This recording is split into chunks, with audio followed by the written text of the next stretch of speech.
All chains high school. அந்த நாட்களில் அது வெள்ளைக்காரன் பள்ளிக்கூடம் அப்படின்னு சொல்லுவாங்க. அந்த ஸ்கூலில் தான் அப்படி ஒரு புத்தகத்தை கொடுத்தாங்க. நானும் வாங்கி அநேக வேளைகளில் சில நேரம் கிடைக்கிற போது படித்திருக்கிறேன். இயேசு பிறந்தது, அவருடைய வாழ்வு, அவர் ஞானஸ்தானம் பெற்றது, அற்புதம் செய்தது, அவர் மரித்தது, அடக்கம் பண்ணப்பட்டது, உயிரோடு எழும்பது, இதெல்லாம் படித்திருக்கிறேன். எனக்கு இது புரியல. ஒரே ஒரு சம்பவம் மட்டும் எனக்கு புரிந்த ஒரு சம்பவம். ஒரு திமிர்வாதக்காரனை இயேசுவிடத்திலே கொண்டு வருவார்கள். 4 பேரை தூக்கிட்டு வராங்க. இயேசு பார்த்த உடனே சொல்றார், மகனே திடன் கொள், உன் பாவங்கள் மன்னிக்கப்பட்டது அப்படின்னு சொல்றார். சொல்லிட்டு எல்லாரும் சுத்தி நிற்கிறவங்க சொல்றாங்க, இவர் பாவத்தை மன்னிப்பதற்கு இவர் யார் அப்படின்னு சொல்லி ஒருவேளை அதில் பரிகாசம் பண்ணி கொண்டிருக்கிறார்கள். திரும்பவும் ஆண்டவர் சொல்றார், இவனை பாவம் மன்னிக்கப்பட்டது என்று சொல்வதா, எலும்பி நட என்று சொல்வதா என்று ஆண்டவர் கேட்கிறார். கேட்டு மறுபடியும் சொல்றார், பூமியிலே பாவங்களை மன்னிப்பதற்கு மனுஷகுமாரனுக்கு அதிகாரம் உண்டென்று நீங்கள் அறிந்து கொள்ளும்படி உன் படுக்கை எடுத்துட்டு நட அப்படி சொல்லிடுவார். உடனே நடந்து போயிடுவார். எனக்கு ஆச்சரியமா இருந்தது. ஏன்னா அவர் பாவம் செய்துட்டு தான் இந்த வியாதியில் இருக்கிறார் தெரியாது. அவர் ஒரு திமிர்வாதக்காரன், ஒரு முடக்குவாதக்காரன். இயேசு சொல்ற, உன் பாவம் மன்னிக்கப்பட்டது, எழும்பி நடன்னு சொல்றாரு. அப்போ பாவத்தினால தான் அவனுக்கு அந்த வியாதி என்பதை நான் உணர்ந்து, அந்த ஒரு சம்பவம் தான் என் மனதிலே பதிந்த ஒரு சம்பவம். இப்போ இந்த பள்ளிக்கூடத்தில் நான் தொடர்ந்து படித்து முடித்து வெளியே போய் நான் திரும்ப நான் ஒரு ஐடிஐ படித்த ஒரு மெக்கானிக் படித்து எனக்கு வெளியூரில் வேலை கிடச்சிட்டு வெளியூருக்கு நான் வேலைக்கு போயிட்டேன். 21 வயசில் நான் வேலைக்கு போயிட்டேன். எங்கள் குடும்பத்தில் முத எனக்கு தான் அரசு பணி கிடைத்தது. எல்லாரும் ரொம்ப நேசிப்பாங்க. இப்போ வெளியூர் போன பின்பு அந்த மக்களுடைய கலாச்சாரம், திண்டுக்கல் மாவட்டத்தில் தான் நான் வேலைக்கு போய் சேர்ந்தேன். நம்ம ஊரில் அப்பா அம்மா பெற்றோர்கள் பேச்சை கேட்டு கிணத்து தவளை போல வாழ்ந்து கொண்டு இருந்தேன்னா வெளி உலகம் தெரியாமல் வெளியூரில் வேலைக்கு போகிறேன்.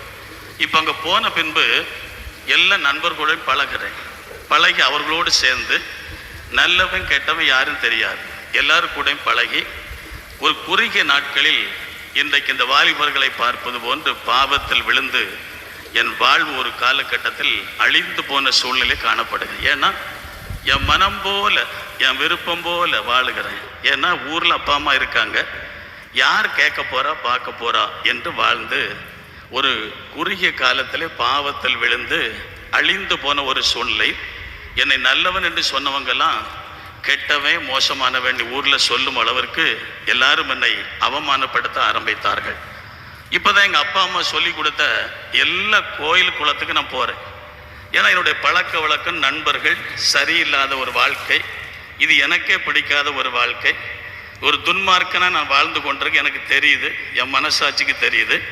இப்போ தான் எல்லா கோயில் குளத்துக்கும், ஏன்னா பஸ்ஸில் எனக்கு ஃப்ரீயாக போகலாம், எல்லா இடத்துக்கும் போனேன்.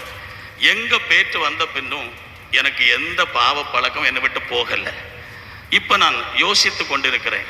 இந்த காலகட்டத்தில் என்னோட தகப்பனார் சொல்லிட்டார் கோபத்தில், தயவு செய்து நீ இந்த ஊருக்கு வராதப்பா, நீ அந்த ஊரோட செத்து போனால் கூட பரவாயில்லை அப்படின்னு சொல்லி என்னை ரொம்ப புறக்கணித்து விட்டார்கள். ஒரே ஒரு ஆம்பளை பையன், 3 பெண் பிள்ளைகள். நான் என் தகப்பன் சொன்ன வார்த்தை என் மைண்ட் செட்டில், அப்படி என் இருதயத்தில் என்னை சாக சொல்லிட்டார் அப்படின்னு சொல்லி என் மனதில் நான் சாக வேண்டும், தற்கொலை பண்ண வேண்டும் என்று நான் முடிவெடுத்திருக்கிறேன். ஏன்னா ஒரு நிம்மதி இழந்து விட்டேன். இப்போ நான் பல தடவை முயற்சி செய்து ஒரு முறை நான் என்னுடைய வீட்டுக்கு, சொந்த வீட்டிற்கு வந்து யாரும் இல்லாத நேரத்தில் ஒரு விஷப்பாட்டில் வாங்கி வைத்து கொஞ்ச நேரத்தில் நம்ம குடிச்சிட்டு செத்துறணும் அப்படின்னு சொல்லி எல்லாம் ரெடியாக உட்கார்ந்துருந்து ஒரு தாடி வளர்த்து ஒரு பைத்தியக்காரனை போல அப்படி உட்கார்ந்துருக்கிறேன். இது எந்த வருஷம்னா 1993 வருஷம். எனக்கு அப்போ 28 வயசு. இப்போ நான் உட்கார்ந்துருந்து அழுது கொண்டு கண்ணீர் வடித்து கொண்டிருக்கேன். பயங்கர டிப்ரெஷன், இருதயத்தில் ஒரு பெரிய அழுத்தம், யாரோ சொல்றது மாதிரி சாகு சாகுன்னு சொல்றது மாதிரி ஒரு அழுத்தம். உட்கார்ந்து அழுது கொண்டிருந்த போது பல சிந்தனைகள் என் இருதயத்திலே ஓடிக்கொண்டிருக்கிறது. அதில் ஒரு சிந்தனை தான் கடைசியாக இப்படி சிவப்பு அட்டை போட்ட ஒரு புத்தகத்தில் எத்தனையோ வருஷத்துக்கு முன்பு படித்தோமே, ஒரு இயேசு பாவங்களை மன்னிக்கிறவர், இது ஒன்று தான் எனக்கு ஞாபகம் இருக்கு. அந்த திமிர்வாதக்காரெல்லாம் ஞாபகம் இல்லை. இயேசு பாவங்களை மன்னிக்கிறவன் ஒரே ஒரு வார்த்தை தான். அப்போ நான் நினைக்கிறேன், எங்களுக்கு நிறைய சாமியை நாங்கள் வணங்கி இருக்கிறோம். 33 கோடி சாமி இருக்குன்னு எங்கள் அப்பா என்ன சொல்லி கொடுத்துருக்கிறாரு. எல்லா சாமியை போய் கும்பிட்டேன், எங்கே போய் மாற்றம் இல்லை. கடைசியா நான் படித்த அந்த ஒரே ஒரு வார்த்தை, இயேசுதான் பாவங்களை மன்னிக்கிறவர் என்ற ஒரு உணர்வோடு இந்த புத்தகத்தை தேட ஆரம்பிக்குது என் மனசு. உடனே நான் வெளியே வந்து அவசரப்பட்டு இந்த புத்தகத்தை கடைசி நேரம் புத்தகத்தை தேடி பார்த்தா இந்த அட்டையெல்லாம் கிழிஞ்சு இதில் பேப்பர் நடுவில் பேப்பர்லாம் இல்லாமல் பேனாவில் கையெழுத்து போட்டு கிழிக்கப்பட்ட அந்த புதிய ஏற்பாடு கடைசியாக தேடி பார்த்து கிடச்சிச்சு. அது கிடைச்ச உடனே அவசரமாக அந்த புத்தகத்தை எடுத்துட்டு வந்து நான் உட்கார்ந்துருந்து படிக்க ஆரம்பித்தேன். இயேசு பாவத்தை மன்னிக்கிறவர் எங்கேயோ படித்தோம் ஞாபகத்தில் இங்கே படிக்க ஆரம்பித்தா அந்த மத்தேயு எழுதின சுவிசேஷம் முதல் பேப்பர் இருக்குது, அடுத்த அளவில் பேப்பர் இல்லை, அதுவும் கிழிந்து போனது. இதை நான் படிக்க ஆரம்பித்தா ஆபிரகாமின் குமாரனான தாவீதின் குமாரனான இயேசு கிறிஸ்துவோட வம்ச வரலாறு. ஆபிரகாம் ஈசாக்கை பெற்றார், ஈசாக்கு யாக்கோபை பெற்றார், யாக்கோபு அவரிடத்தில் இவரை பெற்றார், இவரிடத்தில் அவரை பெற்றார், அவருக்கு இவருக்கும் 14 தலைமுறை, இவருக்கு அவருக்கும் 14 தலைமுறை. புரியல. நானே சாக போகிறேன், எனக்கு மனசில் ஒரு அழுத்தம், சீக்கிரம் சாகுன்னு யாரோ மனுஷன் சொல்கிறான். இது பல தடவை இருந்தது கடைசி நேரம். இப்போ எவன் குடும்பம் எங்கே எத்தனை தலைமுறை போனால் ஏன் தலைமுறையே நான் போகுதுன்னு வேதனையில தூர போடலாமா அப்படின்னு அவசரத்தில் இருக்கிற போதுதான் நான் படித்து கொண்டு வந்த அந்த மத்தேயு முதல் அதிகாரத்தில் 21வது வசனம் கண்ணில் பட்டுச்சு. இதை படிக்க ஆரம்பிச்சேன். அவள் ஒரு குமாரனை பெறுவாள், அவருக்கு இயேசு என்று பெயரிடுவாயாக, ஏனெனில் அவர் தம்முடைய ஜனங்களின் பாவங்களை மன்னித்த பாவம் இல்லை பாவங்களை நீக்கி அவர்களை ரட்சிப்பார் என்றான்.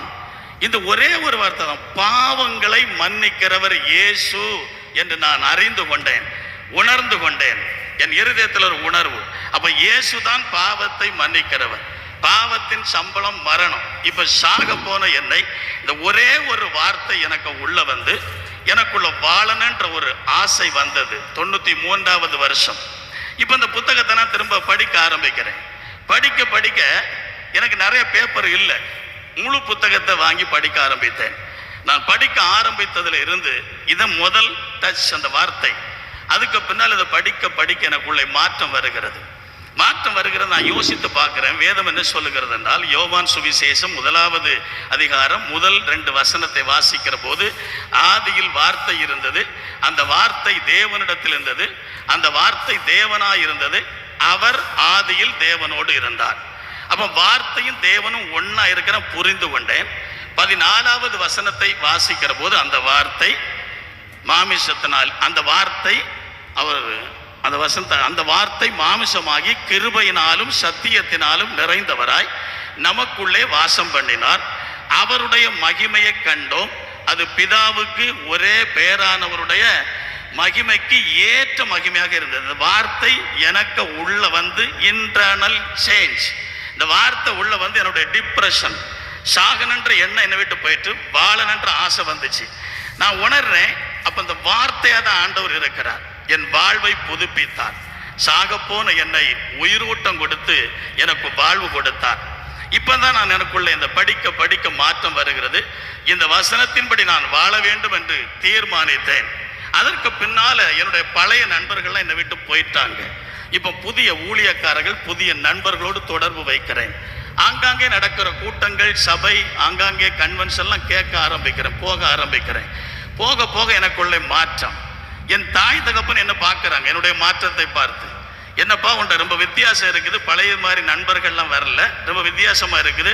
ஒரு கருப்பு புத்தகத்தை வாங்கி அங்கங்கே படிச்சுக்கிட்டு இருக்கிறா, முட்டி போட்டுட்டு அங்கங்கே கதவு பூட்டிக்கிற, என்ன விஷயம்னு கேட்டாங்க. அப்போ தான் எங்கள் அப்பாட்ட சொல்கிறேன், அப்பா நீங்கள் தான் சொன்னீங்க செத்து போயிடுறா, ஒன்னால தான் எங்களுக்கு அவமானம்னு சொன்னீங்க. நான் ஒரு மோசமான ஒரு வாழ்க்கை வாழ்ந்து கொண்ட துன்மார்க்கனாய் வாழ்ந்ததுனால நீங்கள் சொன்னீங்க. நான் சாக போனேன், உங்களுக்கு தெரியாது. அந்த இருட்டறையில் வந்து இயேசு என்னை தேடி வந்து ஒரே வார்த்தை பள்ளிக்கூடத்தில் கொடுத்த, அதாவது 1979ஆம் வருஷம் கொடுக்கப்பட்ட அந்த 14 வயசுல கிடைச்ச புத்தகம் சுமார் 14 வருஷம் கழிச்சு 1993ஆவது வருஷம் அது எனக்கு கிடைத்து, அந்த வார்த்தை என் வாழ்க்கையை மாற்றியதுன்னு எங்கள் அப்பாவுக்கு சொல்லி கொடுத்தேன். ஏண்டா நான் சும்மா தானே சொன்னேன், உன்னுடைய பார்த்து நீ செத்து போயிருன்னு, நீ சாகவா போனா அப்படின்னா, என் ஒரே மகனுக்கு உயிரை கொடுத்த, ஜீவனை கொடுத்த இயேசு தெய்வம் என்றால் நானும் எங்கள் இயேசுவை ஏற்றுக்கொள்ளுங்கன்னு. எங்கள் அப்பா ஒரு பயங்கரமான பூசாரி, எங்கள் அம்மா பாட்டு பாடுறவங்க, எங்கள் மாமா சாமி ஆடுறவர்.